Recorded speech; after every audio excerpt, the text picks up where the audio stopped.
আসসালামু আলাইকুম রহমতুল্লাহ। আজ ত্রয়োদশ সংসদ নির্বাচনের ভোট দেওয়ার জন্য রওনা হয়েছে। এজন্য আসলে ভোটার হয়েছিলাম আগে, কিন্তু আজ প্রথম রাজা ভোট দেবো ইনশাল্লাহ। এই জন্য আসলে ভোটটা দিয়ে আসি, দেখি তারপরে কথা হবে। তো সবাই ভোট দেওয়ার জন্য বাসা থেকে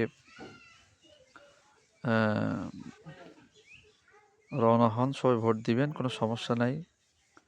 বাংলাদেশে খুব সুষ্ঠুভাবে ভোট পরিচালনা হবে ইনশাল্লাহ। এই জন্য ভয় পাওয়ার কোনো কারণ নাই। আপনারা যার ভোট সে দিবেন, যাকে খুশি তাকে দিবেন, যোগ্য প্রার্থীকে সবাই ভোট দিবেন। তো ভোট দিয়ে আসি, তারপরে কথা হবে ইনশাল্লাহ। আসসালামু আলাইকুম রহমতুল্লাহ।